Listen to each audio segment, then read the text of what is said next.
Hey, welcome everybody. On today's show, Sam Altman just yesterday put out a new blog, and he's saying that AGI is starting to come into view.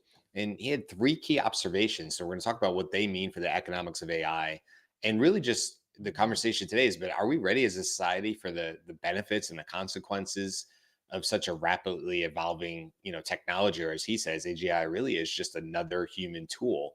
So that's what me and Beth and whoever else is here today is going to talk about.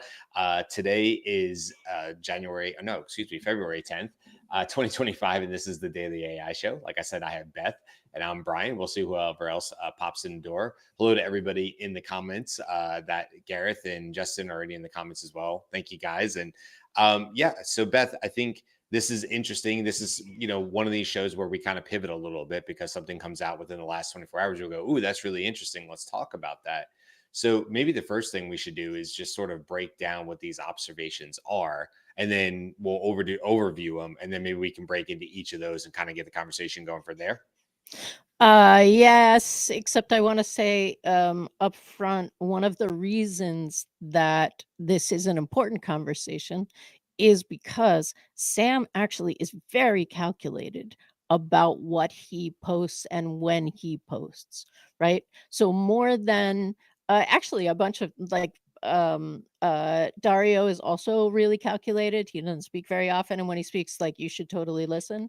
And this kind of blog post that is essentially, hey y'all, right? Like, we're seeing something that we think have these potential consequences, and he doesn't go really detailed into that. We want you to know he did that. He did that like 8 months before ChatGPT was released. Like, he has a tendency to do this kind of thing, which is why yeah, when Altman talks in this kind of way, because this wasn't like a cryptic tweet. This was like, hey, No. these are my long form thoughts. I would like to share. Commence talking. So yes, that's the main reason that this is a really important conversation, and I suspect it will be had all week around the AI bubble. I would say I agree. I'd push back on it a little bit, Beth. Yes, I believe they are calculated. I agree with that, but no, I don't think Sam is trying to like give us a heads up of something. I think maybe back in the day I would have said that. Now, um, they have a brand new chief marketing officer.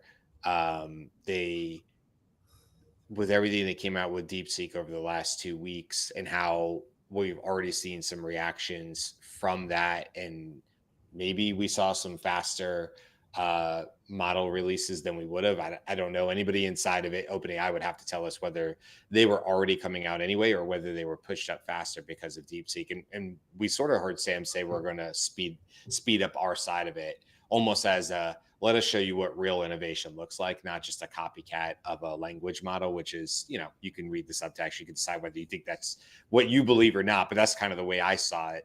And so I don't know. I mean, yes, calculated, I agree there, but no, I didn't read this blog from Sam as, and this is like 16 hours ago that he put it out, that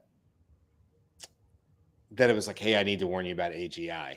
I think this is like very much in line with what we've seen him do in terms of the current administration figuring out how they're going to secure money to do the things they want to do. So if he keeps coming out as somebody and saying, this is what it takes, then he's, to me, drumming up support for, hey, when you see us go ask for this extra $1 billion, this extra $1 trillion, when we say things like that, remember I wrote a post and I told you guys, like, this is what it takes. This is what it takes to reach this next level. And it's important that we do because we don't want this to fall into the wrong hands. So, we have a goal here, but everybody should agree with our goal, right? I mean, what we're trying to do is AGI for everybody. So if we're trying to do AGI for everybody, I just kind of need everybody to get on the same page with us, which is that we need to spend a lot of money. This is how it does whatever. So anyway, that's my opinion on it, but that's the take I got from it is this is strategic. And I think even more so in the last couple of months, I feel like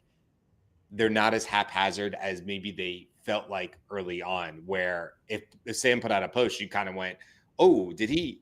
I don't know if he talked to anybody before he pressed send on this. He literally, it had the feeling of I just sat down on my computer and I went bop, bop, bop, bop, bop, bop, bop, and that's my typing noise, and bop, bop, bop, bop, bop, and then I hit send, and now I don't feel that same way anymore, Beth. So I don't know. Carl joined us. What's your take on that, Carl? Because Beth, I think right as you were coming in, Carl, Beth was, I don't want to paraphrase, but go ahead, Beth. Say again what your thing was, and you're on mute. I'm saying, when Sam puts these posts out, like he did, in terms of like, "Hey, we're gonna need to talk about the job market," before ChatGPT came out and those kinds of things, it's important to, pay attention to what he's saying because he's very, I think I did also say calculated. Brian is seeing this in a different way than I am. Like he riffs off periodically. I'm seeing this as a as like a heads up. Yep, some stuff is going to change, and you all need to be doing something, or at least knowing that things are going to change. I'm very much in the Paul Raitzer listen when Sam speaks camp. Calculated, just want to clarify. Calculated, I agree with. It's just Yeah, that I think there's calculated, not I'm trying to tell you about something coming, guys. I think it's more corporate calculated. That's my point. When Sam right. speaks now, I think there's a lot more corporate behind his voice than there was perhaps in the past. I could be wrong about that, but that's how I take it. Carl, what's your sort of, as you read this blog, what was your sort of first initial thoughts? Is this Sam trying to, make everybody more ready Okay, for AGI? Carl, what are your thoughts is plenty. No seeding the conversation. You've said like he knows our points. Carl, what I Oh, don't, did you, okay, because you I posted it. disagree, but go ahead. If you want to cut me off, uh, go ahead. I don't know. I read it and I'm like, oh, okay. Thanks for the note. That's great. It didn't really give me any like new or facts or data for me personally. Maybe for I don't know who his audience was, who he's trying to reach. But what I was thinking is the best places to reach, like to see what he's really thinking, are those Reddit AMAs because there's no filter. It's just Yeah. bang, bang, bang, and then talking about stuff. I'm like, oh, perfect. Has he Because done one I of those know, recently, Carl? yeah, he did one right after the deep research release. I think, Oh, really? Right. I'm only Yeah. aware of one from like a couple months ago. yeah, No, he he did did one. He was pretty. from It was pretty good because he was saying a bunch of stuff. He was like, well, this is what it is. Something like he was on stage in Berlin. Was it Berlin or Paris? I don't know. I think it was Berlin, wasn't he in talking, Tokyo? or Tokyo. There's a bunch of places Chicago's. where he was in because weren't they in Germany? Didn't he open a new OpenAI office in Germany? Yes. Yes, that was it. He was there, Yeah. and they took pieces of him on a. Oh yeah, it was a what was it? It was a live panel. It was like super early in the morning. Anyway, it doesn't matter. But that Reddit AMA is pretty much, here's the stuff that you ask him, it's like right from his thoughts. So, in a blog post, you still have to think it through, right? You still have to like, put your thoughts together, even if you use AI, right? It's still gather your thoughts. What am I going to say? What do I want people to know? AGI is coming. This is that. Yeah, I don't know if you saw there was a really good blog post today by Anthropic when they put out they did the study on all the uses of Claude, and then what are some of the things that people were using it for. It was a neat something they released today. So that was kind of neat, but just for that blog post, it wasn't to the level of like, when I say level, it's like it's not didn't contain that much information of the one he did previously when his reflections back of the Mhm. year when he reflected, and then people just hyper focused. We all hyper focused on that one paragraph, I think, where he Mhm. was talking about AGI or something, but the rest of it was his reflections. So this one, I don't know if it was just more of like off the top of his head. You do have to think it's like, hey, you have your new marketing people out there. You probably have some sort of filter person. Maybe, I don't know. If it's your blog post, I would I I just remember certain CEOs would either go through everything through their communications people, or some people are like, screw you, you're not writing for me, I'm gonna write myself. So I think he I wrote don't it know. himself. I'm not. I do want to be clear. I think he wrote it himself.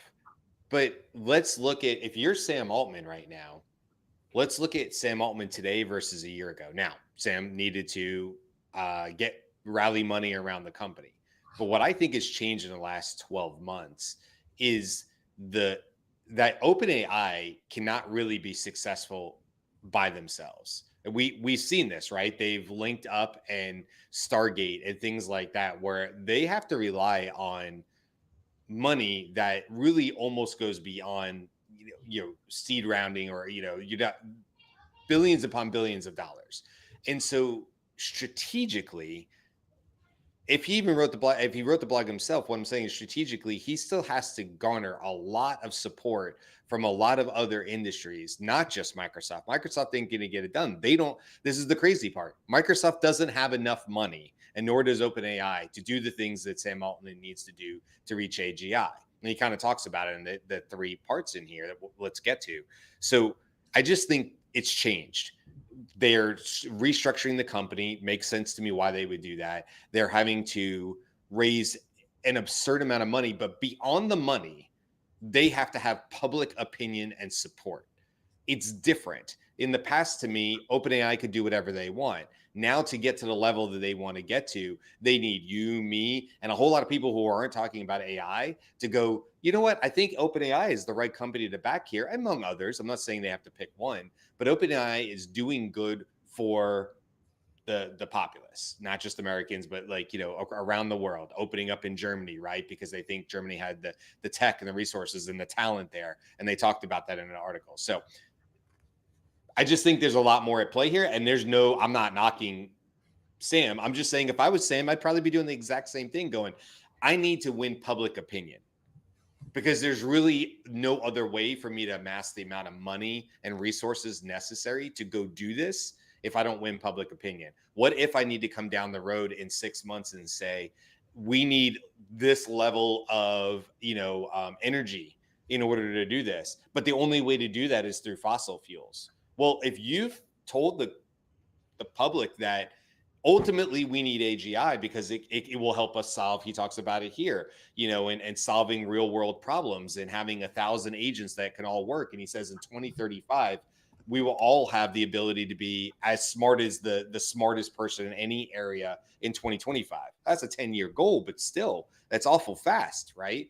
So if that's the case, and you say we need to lean on fossil fuels, we need to lean on dirty fuel so we can get there faster, well, then it's easier if you have the public opinion that this is what we need as soon as possible. This is the saving grace. This is going to solve climate, and all the things that you care about as a person on whatever you fall in the political spectrum. I don't know. I would be doing this too. And I'd be putting up blogs regularly because it's a voice that people are listening to. Okay. So what you're saying in that was actually in the three observations was this is where we think we're going to be in 2035, right? In 10 years, people are going to be able to do this. We want to lean on fossil fuels is your I'm not saying that. I'm saying your my point rationale. was, what if he says that? What if he comes? I kind of feel like that's already a foregone conclusion, is that we don't have the nuclear abilities. We don't have clean energy abilities in place today. I'll just talk about the United States. I can't talk for other countries. Like, we don't have solar farms that are capable of producing what a data center needs. I think that's pretty obvious. We certainly hear all the stories about futures in nuclear and stuff like that, and small nuclear reactors, and what Bill Gates is investing. And we've talked about all that. But the reality is today, probably, if you want to move fast on this, you're going to need to lean on dirty energy. I don't think we have the infrastructure to do it otherwise. So I just think if that's where it's going to come from, and you need the energy powers, how else are you going to go about that? Yeah, I can't make that. I wouldn't say, hey, that is a definitive conclusion of where. My opinion. I'm not saying it's a definitive conclusion. The one thing though that I think, like, for me, it would be more of like, hey, look at it's not one person saying, or what has that person said over time, because anyone can say anything in one given time. But like, that's what I mean when I read this. I was like, okay, I've heard it. Kind of similar themes from his AMAs, talks, things like that. Like, it's just like, oh, kind of the same pattern. if there's something different, then you kind of perk up a little bit. It's like, okay, that's a little different. But like a lot of this stuff has kind of been similar over the past like month or so. AMAs, any clips, any panels, those kind of things. So it's like, okay. But then if you really want to take it from a whole industry perspective, you kind of want to listen to all the voices. It's like, okay, so what does Jan LeCun has said recently? That was interesting. It's like, hey, he has his points. Just like you can't reach certain things. You can't use large language models. There are certain things that it needs that goes beyond what large language models can do in terms of true the definition of AGI. So he lists that out. I'm like, okay, that's interesting. So what? But if you take it as a whole, I think about like polls, any type of polling for any kind of reason. One snapshot poll doesn't mean anything, but if you have like trend, if there's a trend line, it's like, okay, that's where we're like everyone's excited about AGI because it isn't just one person, it's a whole bunch of people. Right. I think Right? that's fair. There's Well, definitely and a trend to AGI. there's a Yes. right. trend. Everybody's like that. It's funny because even Gary Marcus, right? He's like, oh, one of the biggest detractors of what's happening. Even he said, okay, that's actually pretty good. It's like he even readjusted some of his timelines too. So if Yeah. you have multiple people saying it's like, okay, we're on to something a little bit different or something. And Brian, I would agree. It's like, so OpenAI, their goals, where they seem to be wanting to go, requires a lot of partnerships from a lot of different people, financially, resource wise. All those things need to come together, and even the 500 billion is not enough. You need to start getting into the trillions to get where all these places we have like in Canada, in Alberta of all places, in Grand Prairie of all places, they want to put a data center out there. Like I think it's a $70 billion data center, and that's where everything is, right? It's like we need data and we need energy to power half of this stuff. So where in the world can we get it? Where can we build it? And who can partner us? I'm surprised no Saudi backers are like just throwing money at doing this, because I was like, that's a pretty interesting investment piece for We them, who has the money, who has like literally a lot of money to be able to put into this. we don't know that they're not, because We there's no don't know reason to announce that from their standpoint. It's not like, right, because they have the money.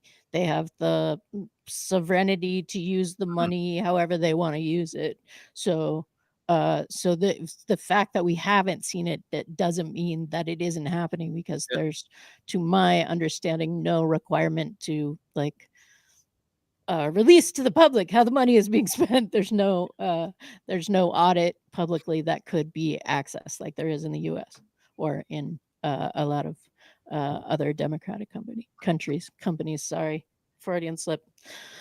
Do we want to I feel like we've gotten 20 minutes into the show and we haven't even said what the 3 observations are. Can we pause real quick and talk about what Sam said are the actual observations? I can either bring it up on screen or I can just read it. Oh, I thought you guys already talked about that. Let's No, bring we it up never got on to it. screen.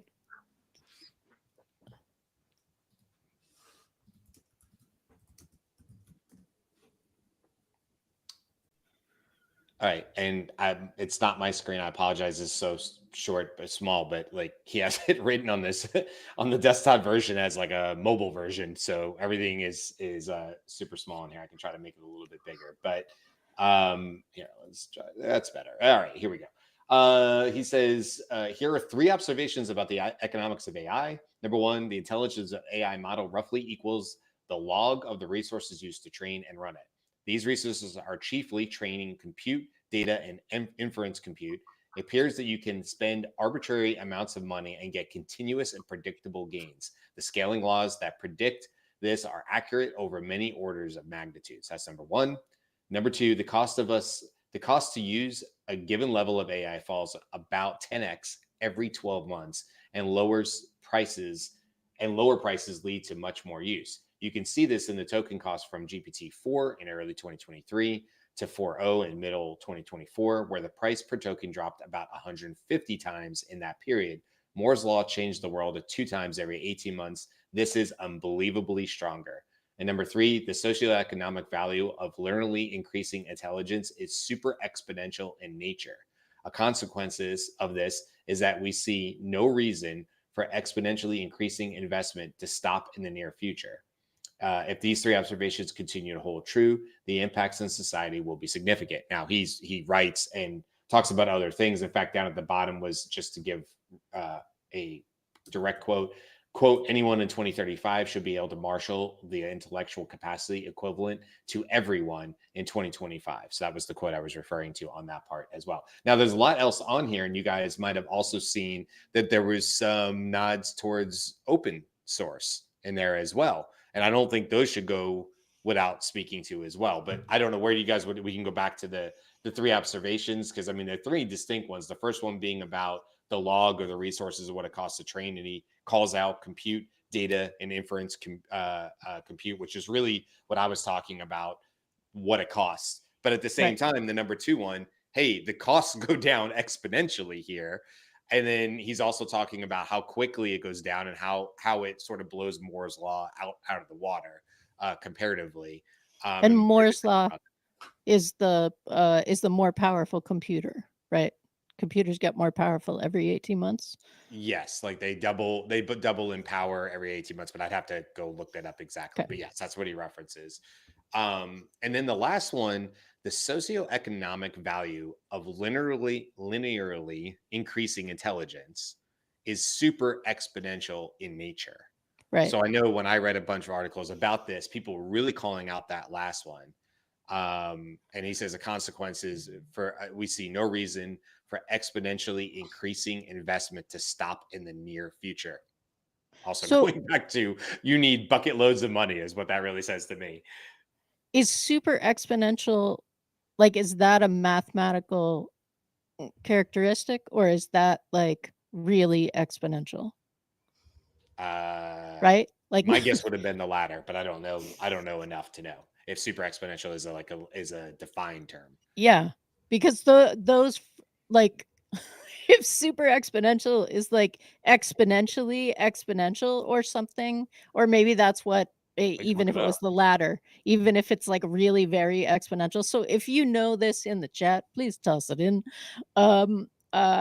Because that seemed to me a strange word to describe it. But we don't really understand, like, we don't have a visceral understanding of exponentiality the way we do of doubling, right? And so if it's even more exponential than exponential, that we're not going to have more of an understanding of it. Apparently there is a mathematical function for this, Beth. This is the Google Labs AI overview. So I just want to be clear where I'm getting this from. But super exponentially means increasing at a rate that is faster and faster. I think we got that part, with an exponent inside the exponent. Yeah, so it is. It's a mathematical. Yeah, and there's a formula here. It wouldn't do us any good for me to read it out. No, please don't. It says examples. Oh, it gives us examples. Let's say, okay, super exponential growth can be used to model the COVID-19 pandemic. Super exponential growth can also be used to describe the rapid advancement of technology. So, okay, not super helpful there, but super what something. Is it super exponentially helpful or just super helpful? Just basic helpful there from Google's AI overview. But that's what we got there. And then Cisco, the term super is used to describe growth that is faster. In mathematics, exponential growth refers to the constant rate of increase, often representing by functions of the something. Same thing. We're basically saying thank you, Cisco, for doing that. Yeah, an exponent in the exponent is the part that I pulled out of that, which makes sense. That would make it super, correct? Yep. With my very limited mathematical, nobody's asking me to write algorithms or brain. Nobody's asking for that from me. So really, really interesting though, either way on all 3 of this. And again, not the only things he talks about in this blog. It's not like he says, these are my 3 observations and stops talking. He kind of goes on to talk about how he feels like this will impact the world. He gives an example of agents. So he's talking about, let's imagine a case as a software engineering agent, which is an agent that we expect to be particularly important. Imagine that this agent will eventually be capable of doing most things a software engineer at a top company with a few years experience could do for tasks for up to a couple of days long. It will not have the biggest new ideas. It will require lots of human supervision and direction, and it will be great at some things, but surprisingly bad at others, which is kind of what we see with AI right Right. now. And he Right. says, still, imagine it as a real but relatively junior virtual coworker. Now imagine 1,000 of them or 1 million of them.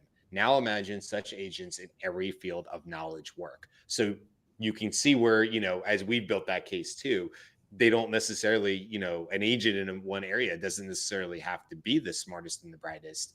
But if you have 1 million of them and it's just, the cost of doing that makes a big difference for companies, obviously. Well, hold on. So there's a post this morning, and I kind of jumped on it because I didn't really think about it until I really thought about it. So I think McKay Wrigley was saying how he was using deep research. He didn't know anything about Google Ads, so he would just feed all the data that came out of essentially Google AdWords into O1 Pro every day and asked in so many words, what should I do today? Yeah. And it's give him, and then he would just apply that to Google AdWords. And it's a small sample, but I was thinking, hold on a second. Let's take it one step further. There's a whole bunch of paid media agencies out there that do this. But why can't I just pay $200 and give ChatGPT essentially all my Google data and ask it to optimize it every couple of days? Yeah. And literally say, hey, how do I do this? Oh, and it's easier because Google AdWords is very, the creative involved with it. It technically could all be done through AI because it's AdWords, right? That's it. So I was like, okay. And then obviously we've heard about like, hey, this thing is as good as this research person, analyst, so on and so forth. But I was like, then I started thinking, wait a minute, what about RevOps? Technically, you're looking at all your revenue data and just reviewing it. And with deep research, right, you can just switch models. Let's say you use 4.0, you can upload a bunch of CSVs. So just output the CSVs every day and just have it run that and say, hey, or every week, right? B2B a little bit longer term, but you can do that. So I'm like, why do I need all you RevOps people when I can do this myself? And then started thinking, what if I uploaded my entire sales, like if I'm a B2B company, all my Salesforce data, all the data I have from SaaS. So it was like, wait a second. Back to the one person, $1 billion company. Hey, I'm going to create this, I don't know, I'd say a custom GPT. I just use the term, but maybe it's not the term to be my chief financial officer. And I want that thing to review all the financial data we have on a regular basis and provide me recommendations because it's high reasoning, right? Whatever the equivalent IQ is, doesn't matter. It's still smarter than a lot of CFOs. Can I say that? I'm sure some CFOs would get mad, but I'm like, well, not from a all over perspective, but maybe a data analysis perspective. So I'd run that. And then I was like, so when you're talking about job impacts, it's like if people started realizing what they can actually do with this, that's job impact right there.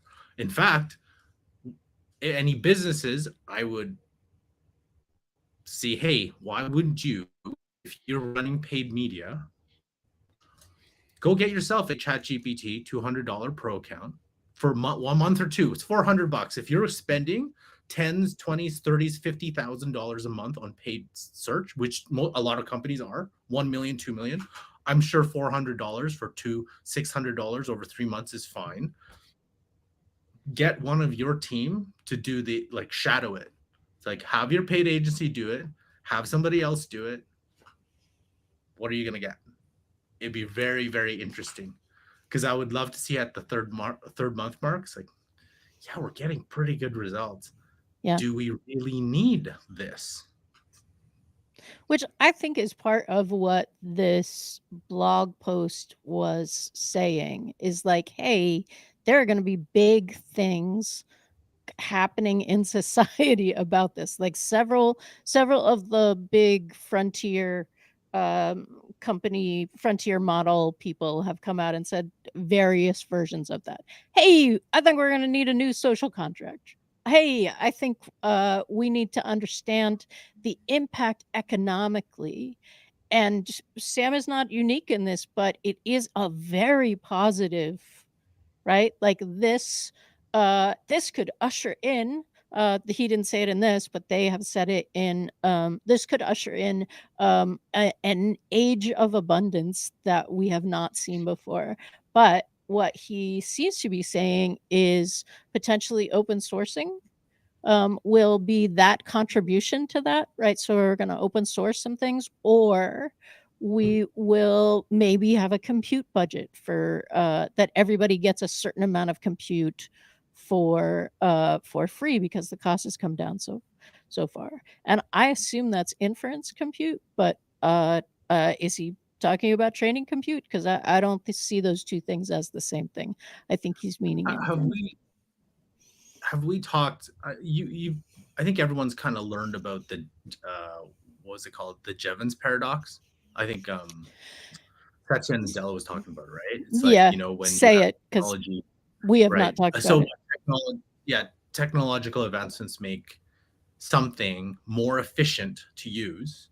The Right. cost, it becomes actually higher because more people will be able to use it, right? So like electricity in the past, so things that would have been more expensive even if you cut that cost. So that's what he was talking about in terms of when we were talking about last week about like a DeepSeek, where it's, you know, the cost of that's going to go down, but it's actually still good for Jensen because now more people are going to need to use it, which inference costs are going to be even higher. So you're going to need more NVIDIA chips. So when Sam's point about the cost of AI falls, yes, it falls, but now more people are able to use it because of that drop, which means there's more requirements for it. Hence, Right. Stargate, all that other stuff. So it was an interesting, because the argument was, oh, we don't, like, you know, it doesn't cost anymore as much because, you know, this Chinese model now does this. Like, well, now it's even like the access is even easier. More and more and more and more is easier to access through all the different models, open source, closed source, doesn't matter. Everyone has access, but that means with everyone access, there's still things that you have to do to ensure that everyone can get the level of access. Because I'm still seeing elevated risks, or even just with OpenAI stuff, right? It's like, oh, critical shutdown, whatever it is that is happening sometimes. That's just because there's more and more people on it.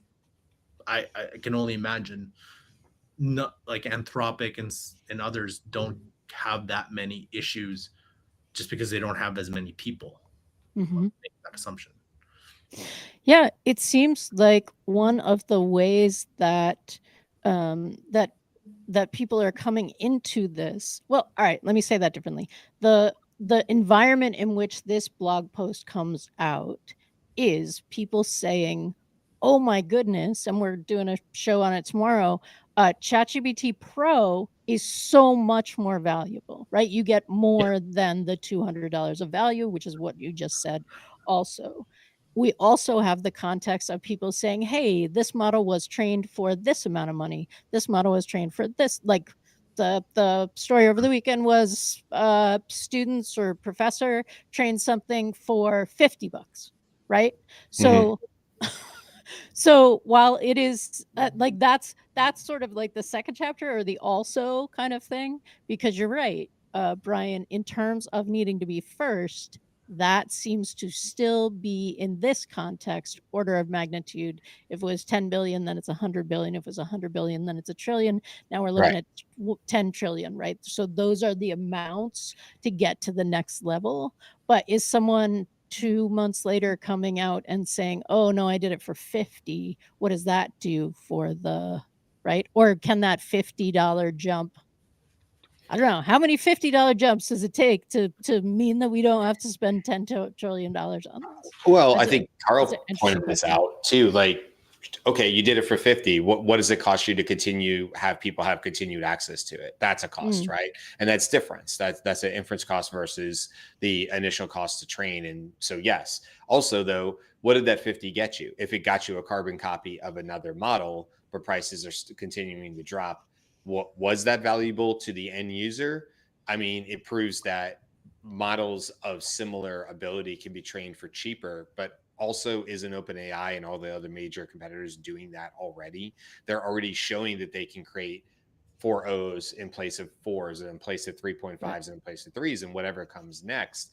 And now we're seeing this with video, which is a great example of how, what it would cost to produce a 10-second video a year ago. Pika Labs couldn't come out and do what they're doing right now with their 10-second high def videos unless costs had come down considerably. I think though what we see though as the user, as the consumer, is the next greatest model, and that has a cost associated to it. But if we all just were content, not saying we should be, but if we were all content with last year's model because it could do all the things we can, of course the cost would come down. And so I think that's like, it's impressive to me when people are able to recreate it. But again, I don't know that that's necessarily moving the ball forward.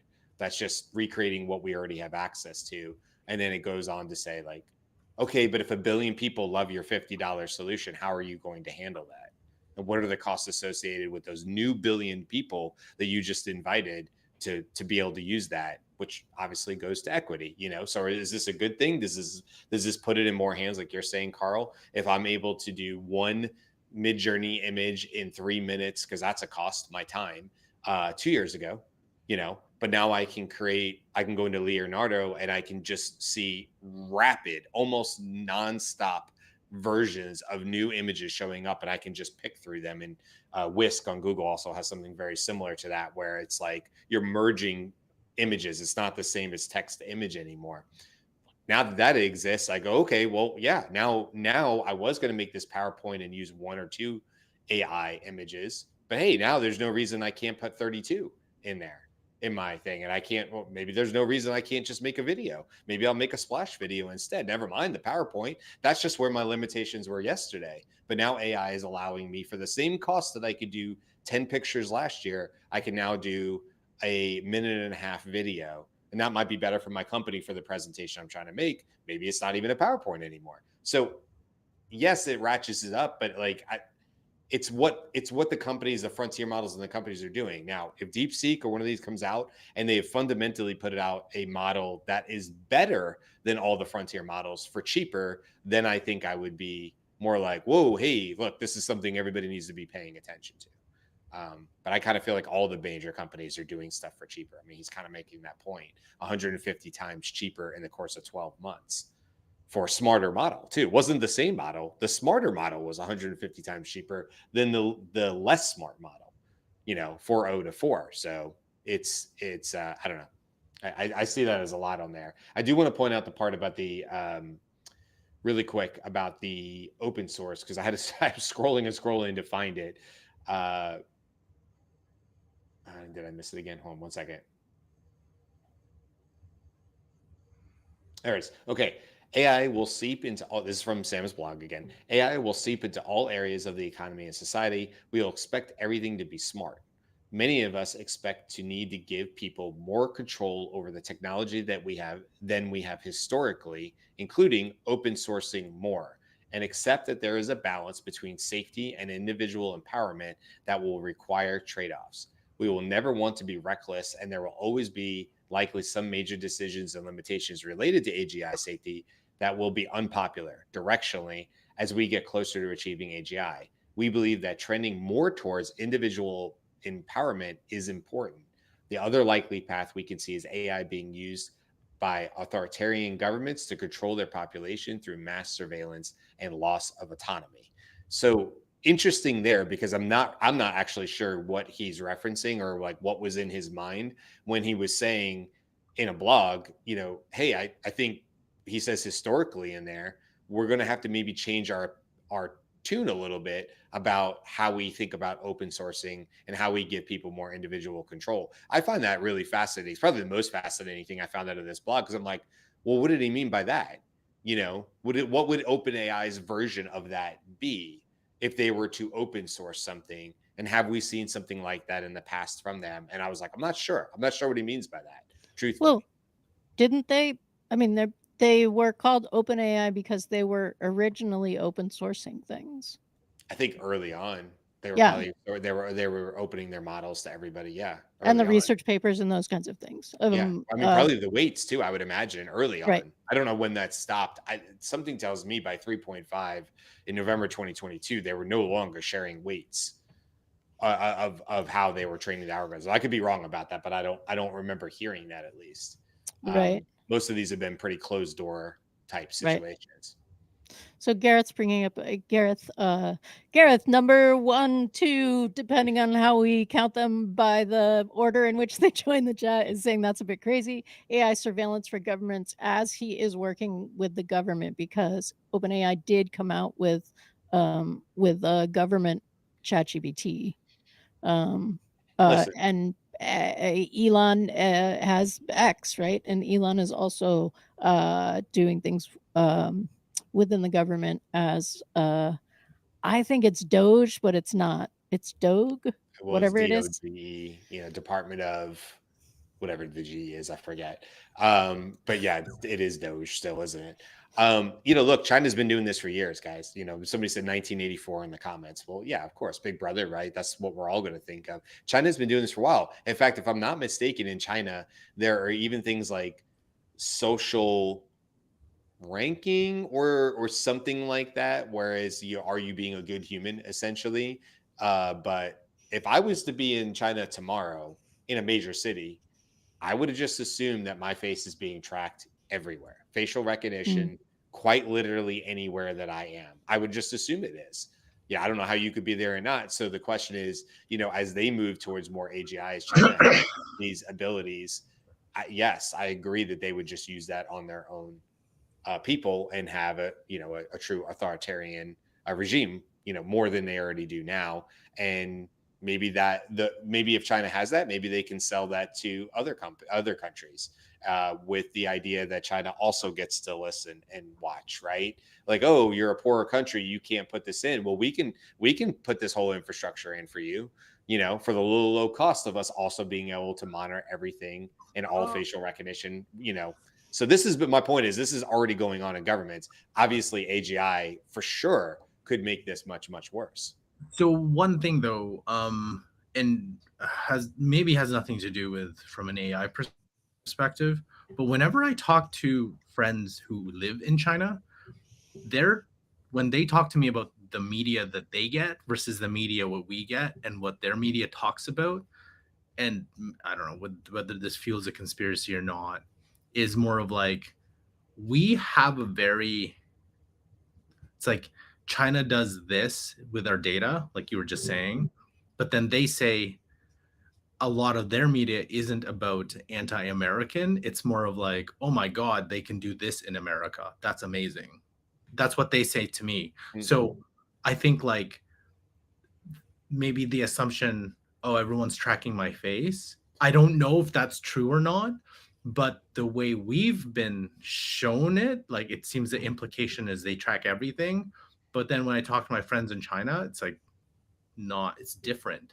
So and I'm just drawing that out as a more of an observation. I don't know what's true or what they can and can't do, but it's just like the way that they're perceived versus the way we're fed some of the stuff is a little different. So that's it. And so sometimes I'm thinking we are making assumptions that maybe they're not doing or we're not doing. I don't know, but it's just the way that it's interesting, the way that we've seen that level of like, hey, security, that when on that side they're like, it's different. So I don't know. I just want to. No, it's a good call out. I mean, I went to look at it because I wanted to get the right name. It's called the social credit system, China's social credit system. And I even think this is the original news piece I saw about it, right or wrong on that, whether it was biased but it was from 2019. I'm like, yeah, that sounds about right. I remember seeing this several years ago, way before we were talking about AI and, ChatGPT and things like that. So, using facial recognition technology, to work and rank citizens in a social credit system. So I'll pause there because I don't want to speak on something more than I know on there. And you're right, Carl. Obviously, what information you get depends on which side you're getting the information from. But anyway, whatever that technology is, or whatever the intention of that is, it definitely feels a little more one in 1984 Big Brother. And I think we can agree that what Sam's talking about in his article would only make that easier for governments to do. Now, the flip side of that is to say, well, things like Starlink, things like more access could give these technologies faster and without block to citizens. And so that could also be an equalizer as well. If more citizens are able to have, unrestricted access to these technologies, you can imagine if there wasn't a way for the government to necessarily block somebody standing wherever they might be standing in the entire country, and they're able to get unfiltered access to 1,000 assistants. What does that mean? And how does the government, who traditionally has been able to block that, how does that change? If they're not able to block it, essentially, if you can't block the sky, if you can't block the signal, how does that change if that becomes a reality? And I don't know the answer to that either, because I don't know the technology as far as what a government could or couldn't do in those situations. I just know it's a lot different than saying an Ethernet cable, where the government absolutely has full power and control to block or manipulate anything coming through that Ethernet. Many countries do that, where they restrict access. Well, I mean, US restricts access to certain things, right? So what happens if everybody in the world, talking about equity and equality, what if everybody has this access? What does that mean now? So that goes back to power, because it doesn't matter if you have access if you can't access the power to run it, right? Like, I mean, you can give me Betty Crocker cake mix, but that doesn't matter if I don't have eggs in an oven, right? Like, that's not a thing. Justin's water also pans? You can't eat that with water. I know as a kid I would try that. I would be like, yeah, eggs, who cares about eggs? I just put some water in it. Okay, the history of that, as I'm sure you know, because it's a marketing thing. When it first came out, it was not that popular because people felt like they weren't doing anything. Yes, that's So right. they added, like, oh no, put 2 eggs in, and then it was like, look, I made a cake. Look, I put the eggs in. Yes, you probably can do it with water. Justin is also pointing out that we're still like in memory problems, and AGI should actually, if we want AGI, it needs at least goldfish level memory. Right now, it's Einstein 1 minute and it's toddler the next. Yeah, absolutely. So, that's also a little bit of like pie in the sky kind of thing. Like, okay, so in this future where we have like really big context windows, and it doesn't get lost in it. It remembers what you've talked about. Maybe it automatically summarizes. I'm in that place where I'm starting to feel really frustrated. Like, okay, I want you to summarize the conversation so I can take it to another chat. And it's like, no, that's not what we talked about. Don't summarize it that way, right? Like, that's more work than it's not saving me work at that point. And the flip side of that, Beth, is that goes right back to Carl's point about, the easier and cheaper it is, the more we all use it. And so that's a good example of that. You need more memory right now in the things you're doing because you've gotten more memory. Right. And because the models have gotten smarter. So it does kind of play right back into that whole area of like, yeah, as these become cheaper and more available for all of us to use, we all use them way, way more than we did. And I'm sure I'm probably only at 20-30% of what my future day-to-day full AI interactions will be. I'm probably sitting at like 20% or something like that right now. And I feel like I use it nonstop. I went very quickly from having it occasionally open in a tab to never closing a tab to, if I'm being perfectly honest right now, I have ChatGPT because of businesses that I'm in their team accounts. I have it open in 2 different Chrome tabs and in an Explorer tab, and I have it open in 3 different places. And that's not even getting into Perplexity or any of the AI tools. So like, that's where my life exploded to. And that happened in like 12 to 24 months. Just imagine what the next 24 months would look like if that's what I'm doing right now to go through daily operations with what I do. So, and look, I just want to bring this as like sort of as we wrap up here.